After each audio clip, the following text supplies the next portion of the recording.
नमस्कार। अखंड भारत से इंडिया सीरीज में आपका स्वागत है। इस the chronology of Indian kingdoms सतयुग से 20वीं शताब्दी सी की सीरीज में हम जानेंगे सतयुग से आज के इंडिया तक के साम्राज्यों का सफर। साथ ही हम जानेंगे इन साम्राज्यों की कुछ खास बातें और उनके समय में होने वाली कुछ महत्वपूर्ण घटनाएं और निर्माण। इस सीरीज का ये 19वां चैप्टर है। इसमें हम 551 सी से 624 सी के साम्राज्यों के विषय में जानेंगे। इस कालखंड में हरिश्चंद्र ने गुर्जर प्रतिहार राजवंश की स्थापना की थी। तो चलिए शुरू करते हैं आज का यह चैप्टर।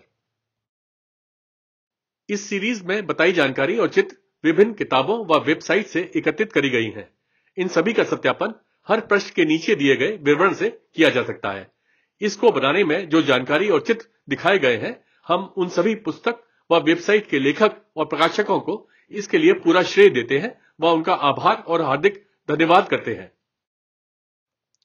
कोंकण के मौर्य 6ठी शताब्दी सी से 610 सी तक रहे। वहां की राजधानी महाराष्ट्र में नालासोपारा, जिसे पहले शूर्पणख कहते थे, थी। यहां के राजा का नाम पता नहीं है। यहां के राजा भारतीय उपमहाद्वीप मूल के निवासी थे, हिंदू धर्म को मानते थे। कोंकण के मौर्य के पहले महिष्मती के कलचुरी आए थे। कोंकण के मौर्य के बाद बादामी के चालुक्य आए थे। उनके शासनकाल में गोवा को सुनापरंथ कहा जाता था। उन्होंने हेप्टनेशिया के द्वीपों का अधिग्रहण किया, जो मुंबई के 7 द्वीपों में से एक था, और बाद में भूमि सुधार द्वारा 1845 सी तक एक द्वीप में विलय कर दिया। वे महिष्मती के कलचुरी के सामंत थे। 610 सी में उनका शासन समाप्त हो गया जब बादामी के चालुक्य ने मुंबई पर आक्रमण किया। उनके शासनकाल के प्रमुख निर्माण 520 सी से 550 सी का जोगेश्वरी गुफाएं। गुर्जर प्रतिहार राजवंश 6ठी शताब्दी सी से 1036 सी तक रहा। वहां की राजधानी राजस्थान में मंडौर, मध्य प्रदेश में उज्जैन और उत्तर प्रदेश में कन्नौज थी। हरिश्चंद्र यहां के पहले राजा थे और यशपाल अंतिम राजा थे। यहां के राजा भारतीय उपमहाद्वीप मूल के निवासी थे, हिंदू धर्म को मानते थे और संस्कृत प्राकृत उनकी भाषा थी। गुर्जर प्रतिहार राजवंश के पहले पुष्यभूति राजवंश, मांडव्यपुरा के प्रतिहार और कन्नौज के आयुध आए थे। गुर्जर प्रतिहार राजवंश के बाद चंदेल राजवंश, मालवा के परमार, त्रिपुरी के कलचुरी, चावड़ा राजवंश, शाकंभरी के चाहमन, तोमर राजवंश, गढ़वाल साम्राज्य, गोरी राजवंश, पोरबंदर साम्राज्य आया था। वह भगवान राम के भाई लक्ष्मण के वंशज थे, जिन्होंने भगवान राम के प्रतिहार के रूप में सेवा की। 6ठी शताब्दी सी में राजपूतों के प्रतिहार वंश के हरिश्चंद्र ने मंडौर में एक राजधानी के साथ राज्य की स्थापना की। 730 से 756 सी के दौरान राजा नागभट्ट प्रथम ने मालवा, ग्वालियर और भरूच पर विजय प्राप्त की और अवंती, जिसे अब उज्जैन कहते हैं, में राजधानी स्थापित की। 836 से 885 सी के दौरान राजा मिहिर भोज प्रथम ने पंजाब, अवध और कश्मीर, सिंध, बिहार, बंगाल और जबलपुर को छोड़कर अधिकांश उत्तर भारत पर शासन स्थापित किया और कन्नौज में अपनी राजधानी की स्थापना की। 1018 सी में गजनवी साम्राज्य के महमूद गजनी ने कन्नौज को कब्जा कर लिया, जिसके बाद राजा राजपाल भाग गए।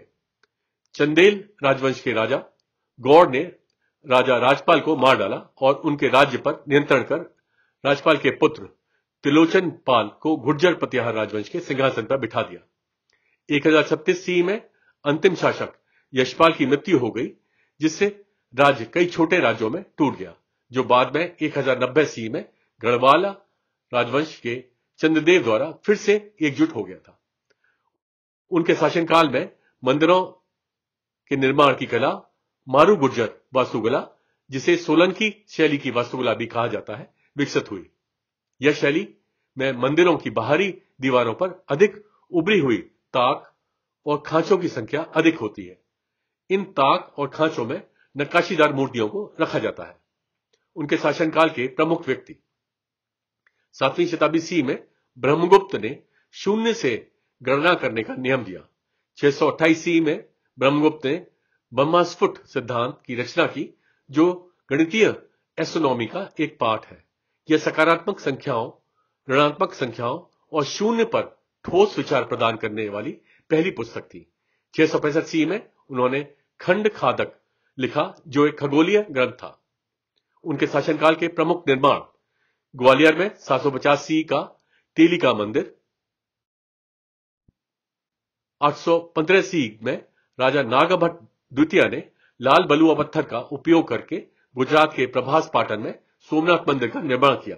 भविष्य में इस मंदिर को नष्ट कर दिया गया और बाद में कई बार इसका पुनर्निर्माण किया गया। ऐसा माना जाता है कि मूल मंदिर सतयुग में चंद्र भगवान द्वारा सोने के साथ बनाया गया था, त्रेता युग में रावण द्वारा चांदी में और द्वापर युग में भगवान कृष्ण द्वारा चंदन में बनाया गया था। मंदिर को बाद में नष्ट कर दिया गया और कई बार पुनर्निर्माण किया गया। इसका इतिहास इस प्रकार है।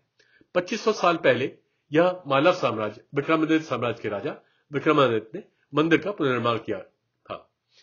649 सी में वल्लभी के मैत्रिक के राजा मैत्रक ने पहले के मंदिर के स्थान पर मंदिर का पुनर्निर्माण कर इसका जीर्णोद्धार किया। 725 सी में उमैयद खिलाफत के तहत सिंध के राज्यपाल अल जुनायद ने मंदिर पर हमला किया और नष्ट कर दिया। 815 सी में गुर्जर प्रतिहार राजवंश के राजा नागभट्ट द्वितीय ने लाल बलुआ पत्थर का उपयोग करके मंदिर का निर्माण किया। 1024 सी में गजनवी साम्राज्य के महमूद गजनी ने सोमनाथ मंदिर नष्ट कर दिया। 1026 सी में गजनवी साम्राज्य के महमूद गजनी ने सोमनाथ मंदिर के कीमती गहने और संपत्ति लूट ली और लूटपाट के बाद मंदिर की असंख्य तीर्थयात्रियों का वध कर मंदिर को जलाकर नष्ट कर दिया। 1026 सी में से लेकर 1042 सी में मालवा के परमार के राजा भोज और गुजरात के चालुक्य के राजा भीम प्रथम ने इसका पुनर्निर्माण कराया। 1143 सी से 1172 सी के दौरान गुजरात के चालुक्य के राजा कुमारपाल ने लकड़ी के ढांचे को पत्थर की संरचना में बदल दिया। 1299 सी में दिल्ली सल्तनत खिलजी राजवंश के जनरल उलुग खान ने सोमनाथ मंदिर को नष्ट कर दिया और मंदिर की मूर्तियों को दिल्ली ले गए। जालौर के चाहमान के राजा कानादेव ने सोमनाथ की मूर्ति को पुनः प्राप्त किया। 1308 सी में चुडासमा राजवंश के महिपाल प्रथम ने सोमनाथ मंदिर का पुनर्निर्माण किया। चुडासमा राजवंश के राजा खंगार ने 1351 सी में मंदिर में शिवलिंग की स्थापना की थी। 1394 सी में दिल्ली सल्तनत तुगलक राजवंश के तहत गुजरात के राज्यपाल मुजफ्फर शाह प्रथम ने सोमनाथ मंदिर को नष्ट कर दिया। 1451 सी में गुजरात सल्तनत के महमूद बेगड़ा ने सोमनाथ मंदिर को नष्ट कर दिया। 1662 सी में मुगल साम्राज्य के औरंगजेब के आदेश पर फौजदार सरदार खान ने मंदिर के गुम्बद को नष्ट कर दिया और सोमनाथ मंदिर में तोड़फोड़ करी।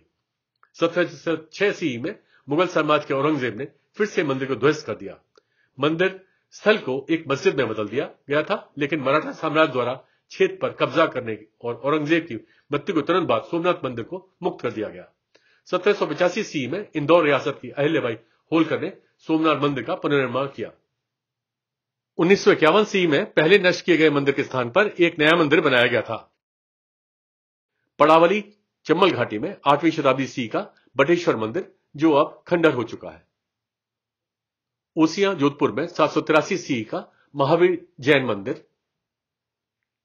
झालरा पाटन में 815 सी का सूर्य मंदिर, बरुआ सागर झांसी में 860 सी का जराई का मठ, ग्वालियर किले में 875 सी का चतुर्भुज मंदिर, जालौर में 10वीं शताब्दी सी का जालौर किला, चित्तौड़गढ़ के बरौली में 10वीं शताब्दी सी का घाटेश्वर महादेव मंदिर, झालार पाटन में 1013 सी का शांतिनाथ जैन मंदिर।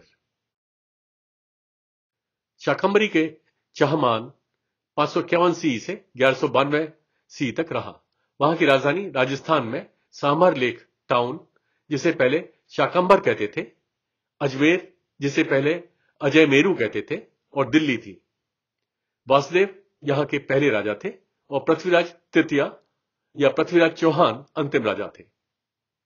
यहां के राजा भारतीय उपद्वीप मूल के निवासी थे, हिंदू धर्म को मानते थे। शाकंभरी के चाहमान के पहले गुर्जर प्रतिहार राजवंश, तोमर राजवंश और भादानक साम्राज्य आए थे। शाकंभरी के चामन के बाद गोरी राजवंश, रणथंभौर के चामन और नद्दुल के चामन आए थे। शाकंभरी के चामन को सांभर के चौहान या अजमेर के चौहान के नाम से भी जाना जाता है। उन्होंने जिस क्षेत्र पर शासन किया उसे सपदलक्ष या जंगल देश भी कहा जाता है। उन्होंने अहिच्छत्रपुर या नागौर के छोटे शासकों के रूप में शुरुआत की और जैसे जैसे उनका राज बढ़ता गया, उन्होंने अपनी राजधानी को शाकंभर या सांभर में स्थानांतरित कर दिया। राजा वसुदेव ने एक अलौकिक प्राणी विद्याधर से उपहार के रूप में सांभर साल्टेक प्राप्त कर ली। बाद में वे गुर्जर पथिया राजवंश के जागीरदार बन गए। 10वीं शताब्दी सीई में राजा वाकपति राजा प्रथम ने गुर्जर पथिया राजवंश के आधिपत्य को ठुकरा दिया और उनके छोटे पुत्र लक्ष्मण ने नद्दुल के चामन नामक नए राज्य की स्थापना की। 1160 सी में विग्रहराज चतुर्थ ने तोमर राजवंश से दिल्ली को हत्या लिया और लालकोट किले को अपने कब्जे में कर लिया। यह लालकोट किला अब कुतुब मीनार क्षेत्र में स्थित है। शाकंभरी के चामन का सबसे प्रसिद्ध शासक पृथ्वीराज तृतीय था, जिसे पृथ्वीराज चौहान के नाम से भी जाना जाता था। पृथ्वीराज चौहान और जयचंद की कहानी। कन्नौज में गाहड़वल राजवंश के राजा जयचंद की बेटी संयुक्ता को पृथ्वीराज चौहान से प्यार हो गया, लेकिन उसके पिता जयचंद और पृथ्वीराज चौहान मौसेरे भाई होने के अलावा एक प्रतिद्वंदी भी थे। जयचंद ने पृथ्वीराज चौहान का अपमान करने का फैसला किया और 1185 सी में अपनी बेटी के लिए एक स्वयंवर की व्यवस्था की। उन्होंने पृथ्वीराज चौहान को छोड़कर सभी योग्य राजकुमारों और राजाओं को आमंत्रित किया। इसके बाद उन्होंने पृथ्वीराज चौहान की एक मिट्टी की मूर्ति को अपने दरबार के द्वार पर स्थापित किया। पृथ्वीराज चौहान ने स्वयंवर के बारे में सुनकर दुल्हन संयुक्ता के साथ भाग जाने की योजना तैयार की। समारोह के दिन संयुक्ता ने पृथ्वीराज चौहान की मूर्ति के गले में माला डाल दी और अपने पति की घोषणा कर दी। इस बीच पृथ्वीराज चौहान, जो मूर्ति के पीछे छिपे थे, संयुक्ता को अपनी बाहों में पकड़ लिया और उसे अपने घोड़े पर बिठाया और उसे दिल्ली ले गए। इससे पृथ्वीराज चौहान और जयचंद के बीच दरार पैदा हो गई, जिसका फायदा बाद में गोरी राजवंश के मोहम्मद गोरी ने उठाया। पृथ्वीराज चौहान, जिनकी राजधानी अजमेर थी, ने लालकोट का विस्तार किया, जिसमें बड़ी मलबे की दीवारें और प्राचीर थे, और इसका नाम बदलकर किला राय पिथौरा कर दिया। गोरी राजवंश के मोहम्मद गोरी ने 18 बार दिल्ली पर हमला किया और पृथ्वीराज चौहान और उसकी सेना के हाथों 17 बार पराजित हुआ।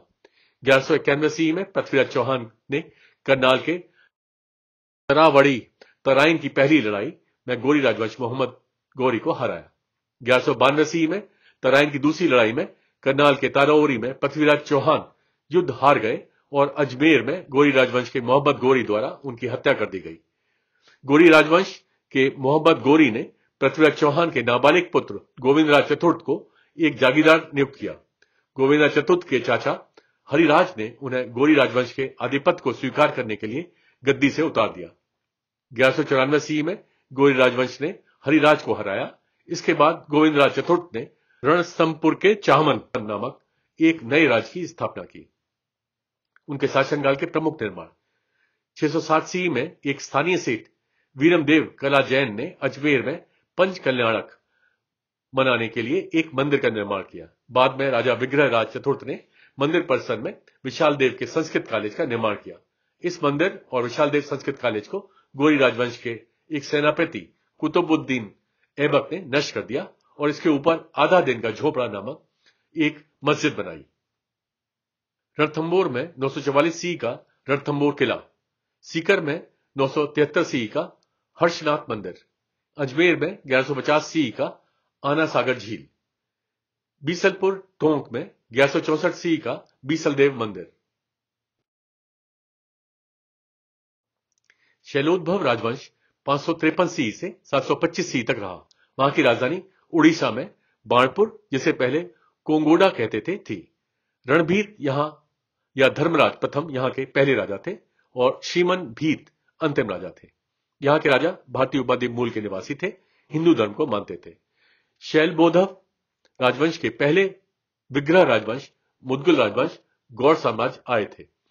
शैलबोधव राजवंश के बाद भौमकर राजवंश आया था। शैलबोधव क्षेत्र को कोंगड़ा मंडल के नाम से भी जाना जाता था। शैलबोधव राजवंश विग्रह राजवंश और बाद में मुदगल राजवंश के सामंतों के रूप में शुरू हुआ। 620 सी में सैन्य भीत द्वितीय के शासन के दौरान उन्होंने संप्रभुता ग्रहण की।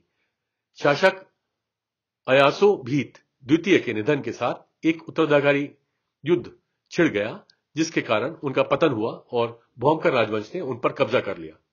उनके शासनकाल के प्रमुख निर्माण। भुवनेश्वर में 650 सी का परशुरामेश्वर मंदिर, मेकल के पांडुवंशी 560 सी से 610 सी तक रहे। वहां की राजधानी छत्तीसगढ़ में मैकल पहाड़ी क्षेत्र में अज्ञात स्थान पर है। जयपाल यहां के पहले राजा थे और सुरबाल अंतिम राजा थे। यहां के राजा भारतीय उपमहाद्वीप मूल के निवासी थे, हिंदू धर्म को मानते थे। मेकल के पांडुवंशी के पहले गुप्त साम्राज्य आए थे। मेकल के पांडुवंशी के बाद दक्षिण कोसल के पांडुवंशी आए थे। वे पांडव वंश के थे। पुराणों में कहा गया है कि 7 राजाओं ने 70 वर्षों तक मेकल पर शासन किया। प्रारंभ में वे गुप्त साम्राज्य के सामंत थे। गुप्त साम्राज्य के पतन के बाद राजा नागबल ने संप्रभुता का दावा किया। विग्रह राजवंश 575 सी से 603 सी तक रहा। वहां की राजधानी पता नहीं है। पृथ्वी विग्रह यहां के पहले राजा थे और लोक विग्रह अंतिम राजा थे। यहां के राजा भारतीय उपमहाद्वीप मूल के निवासी थे, हिंदू धर्म को मानते थे। विग्रह राजवंश के पहले विष्णु कुंडिन राजवंश आया था। विग्रह राजवंश के बाद मुदगल राजवंश, शैलबोधव राजवंश आए थे। उन्होंने आधुनिक पुरी और गंजम के आसपास दक्षिण तोसाली नाम क्षेत्र पर शासन किया। लाट के गुर्जर 580 सी से 738 सी तक रहे। वहां की राजधानी राजस्थान में नांदोद, जिसे पहले नंदीपुरी कहते थे, गुजरात में भरूच, जिसे पहले भृगुकच्छ कहते थे, थी। यहां के अंतिम राजा जयभट्ट चतुर्थ थे। यहां के राजा भारतीय उपमहाद्वीप मूल के निवासी थे, हिंदू धर्म को मानते थे और प्रकृत उनकी भाषा थी। लाट के गुर्जर के पहले महेशमती के कलचुरी आए थे। लाट के गुर्जर के बाद राष्ट्रकूट राजवंश आया था। लाट दक्षिण गुजरात में ताप्ती नदी और माही नदी के बीच स्थित एक ऐतिहासिक क्षेत्र है। उन्हें नंदीपुरी के गुर्जर या भरूच गुर्जर भी कहा जाता था। 6वीं शताब्दी सी के दौरान गुर्जर ने नागांव को उखाड़ फेंका और लाट के गुर्जर के रूप में शासन किया। वे वल्लभी के मैत्रिक के सामंत थे। बाद में उन पर राष्ट्रकूट राजवंश द्वारा कब्जा कर लिया गया था। पांड्य प्रथम साम्राज्य 580 सी से 960 सी तक रहा। वहां की राजधानी तमिलनाडु में कोरकाई, मदुरई, जिसे पहले कुदल कहते थे, थी। कडुंगो यहां के पहले राजा थे और वीर पांड्य अंतिम राजा थे। यहां के राजा भारतीय उपमहाद्वीप मूल के निवासी थे, हिंदू धर्म को मानते थे और तमिल उनकी भाषा थी। पांड्य प्रथम साम्राज्य के पहले कलाब्र राजवंश आया था। पांड्य प्रथम साम्राज्य के बाद मध्यकालीन चोल साम्राज्य, वेनाड साम्राज्य आया था। पांड्य वंश ने अलग अलग समय पर शासन किया, जो इस प्रकार है। अज्ञात समय से 600 बीसी तक पांड्य साम्राज्य, 620 से 460 बीसी तक प्रारंभिक पांड्य साम्राज्य संगमयुग, 103 बीसी से 88 बीसी तक अपने निर्वसन के दौरान श्रीलंका का अनुराधापुर साम्राज्य, 580 सी से 960 सी तक पांड्य प्रथम साम्राज्य, 551 सी से 1345 सी तक पांड्य द्वितीय साम्राज्य। प्रारंभिक पांड्य साम्राज्य संगमयुग समाप्त होने पर कालाब्र राजवंश ने पांड्य क्षेत्रों पर कब्जा कर लिया। 11 शतक के अंतराल के बाद फिर से पांड्य नया साम्राज्य पांड्य प्रथम साम्राज्य बना पाए। 10वीं शताब्दी सी में अंतिम राजा वीर पांड्या मध्यकालीन चोल साम्राज्य के राजा सुंदर परंतक द्वितीय के साथ युद्ध में हार गए थे। पांड्य राजा श्रीलंका में निर्वसन में भाग गए, जिसके परिणाम स्वरूप चोल का पूरे पांड्य देश पर शासन हुआ। उनके शासनकाल के प्रमुख निर्माण तिरुचेंदूर में 7वीं शताब्दी सी का तिरुचेंदूर मुरुगन मंदिर। तिरुचेंदूर मुरुगन मंदिर भगवान शिव के पुत्र तमिल भगवान मुरुगन के 6 निवासों में से एक है। 1646 सी से 1648 सी तक मंदिर पर डच भारत का कब्जा था। मदुरै नायक वंश के राजा के आदेश पर डचों ने अंततः मंदिर खाली कर दिया। मंदिर को खाली करते हुए वे मुख्य देवता की मूर्ति को गाले डच सिलोन ले गए। मदुरै नायक राजवंश के राजा के साथ कई बातचीत के बाद मूर्तियों को वापस कर दिया गया था। तिरुनेलवेली में 700 सी का नेल्लई पर मंदिर, कुलुक मलाई थूथुकुडी में 8वीं शताब्दी का वेट्टू वन कोयल और कलुग सल मूर्ति मंदिर, श्री विल्ली पुथुर में 8वीं शताब्दी सी का श्रीवली पुथुर अंडाल मंदिर, तिरुनेलवेली में पापनासम मंदिर बाद में 16वीं शताब्दी सी में विजयनगर साम्राज्य द्वारा विस्तारित किया गया था। थिरुथंकल शिवकाशी में निंद्र नारायण पेरुमल मंदिर, यह 108 दिव्यदेशम मंदिर में से एक है। थिरुमयम पुदुकोट्टई में 9वीं शताब्दी सी का सत्यमूर्ति पेरुमल मंदिर, यह 108 दिव्यदेशम मंदिर में से एक है। गौड़ साम्राज्य 590 सी से 626 सी तक रहा।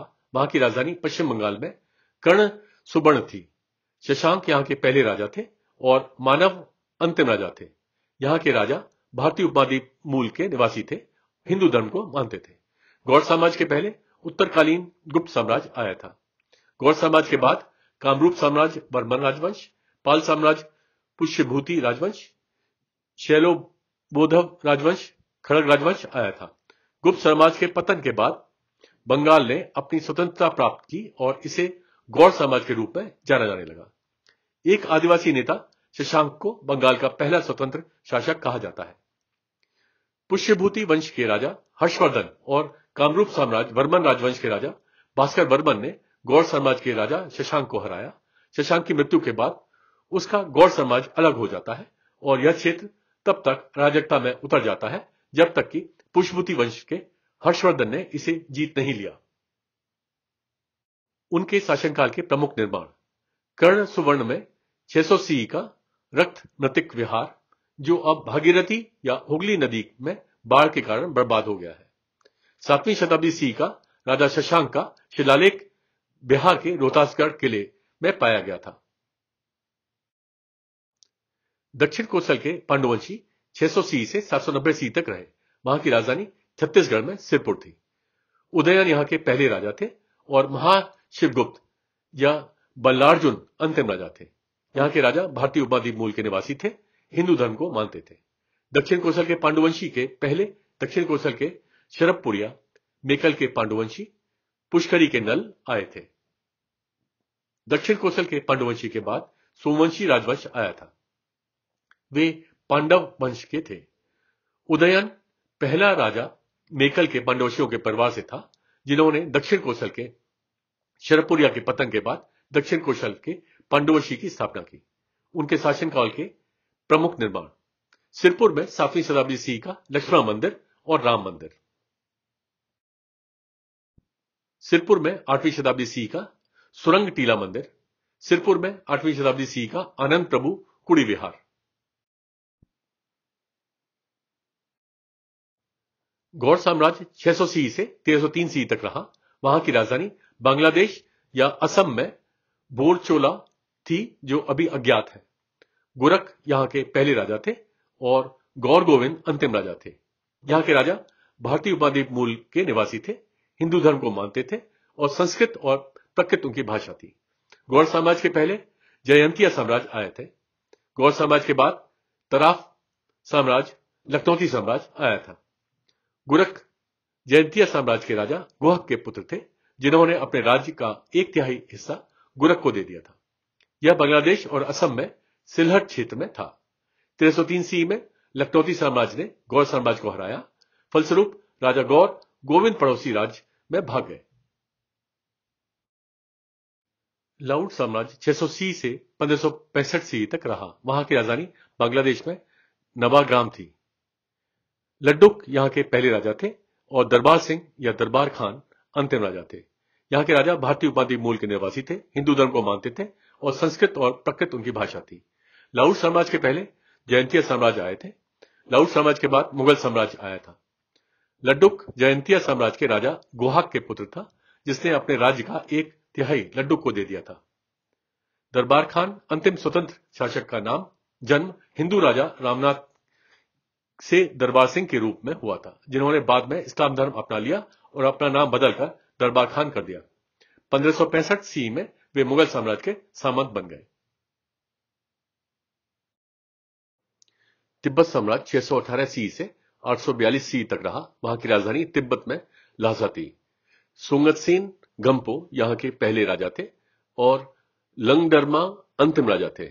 यहां के राजा तिब्बत मूल के निवासी थे, बुद्ध धर्म को मानते थे और तिब्बती उनकी भाषा थी। तिब्बत साम्राज्य के पहले यरलुंग राजवंश आया था। तिब्बत साम्राज्य के बाद में विखंडन का युग आया और उसके बाद गुगे साम्राज्य आया था। 618 सी में यारलुंग राजवंश के राजा नामरी सोंगतसेन की जहर से मृत्यु हो गई। उनके बेटे सोंगतसेन गोम्पो ने राज्य पर नियंत्रण कर लिया और तिब्बत साम्राज्य की स्थापना की।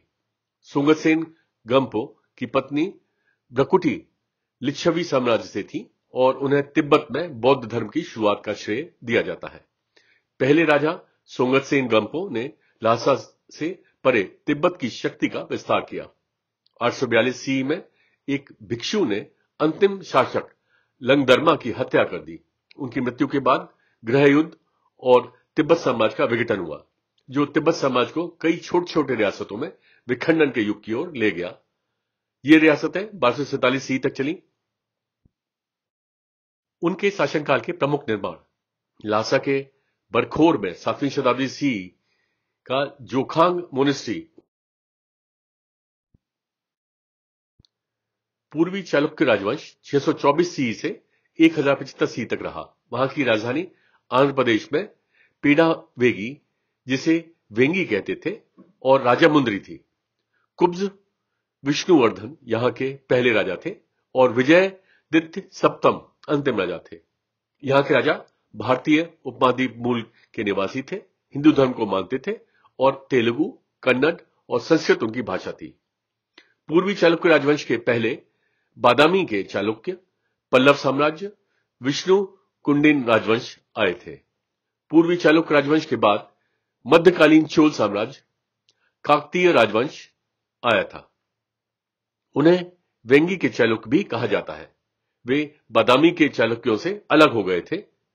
615 सी में बादामी के चालुक्यों के राजा पुलकेशी द्वितीय ने विष्णु कुंडिन राजवंश के राज्य से आंध्र प्रदेश के तटीय जिलों पर विजय प्राप्त की और अपने भाई कुब्ज विष्णुवर्धन को वाइसरॉय के रूप में नियुक्त किया। कुब्ज ने बहुत जल्दी अपनी स्वतंत्रता की घोषणा की और पूर्वी चालुक्य वंश नामक एक अलग राज्य के रूप में शासन करना शुरू कर दिया। चालुक्य ने 6वीं और 12वीं शताब्दी के बीच दक्षिणी और मध्य भारत पर शासन किया। 3 निकट से संबंधित लेकिन भिन्न राजवंश अर्थात बादामी या वाताबी चालुक्य, जागीदार में नवसारिका के चालुक्य शामिल हैं, पूर्वी या वेंगी चालुक्य, पश्चिमी या कल्याणी चालुक्य, जागीदार में लाट के चालुक्य शामिल हैं। 1075 सी में अंतिम शासक विजयदित्य की मृत्यु के परिणाम स्वरूप राज्य समाप्त हो गया। ऐसा लगता है कि उनका अधिकांश क्षेत्र मध्यकालीन चोल साम्राज्य द्वारा संलग्न कर लिया गया।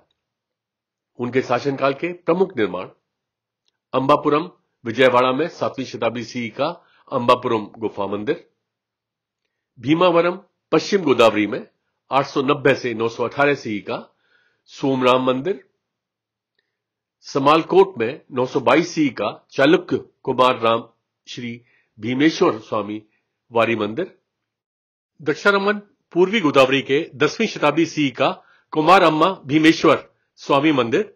यह देवी सती के 51 शक्तिपीठों में से एक है। ऐसा माना जाता है कि देवी सती का बायां गाल यहां गिरा था। सिंहचलम में 11वीं शताब्दी सी का वरहालक्ष्मी नरसिम्हा मंदिर। इसके साथ ही इस सीरीज का यह चैप्टर समाप्त होता है। मिलते हैं एक नए चैप्टर में। तब तक के लिए नमस्कार, जय हिंद।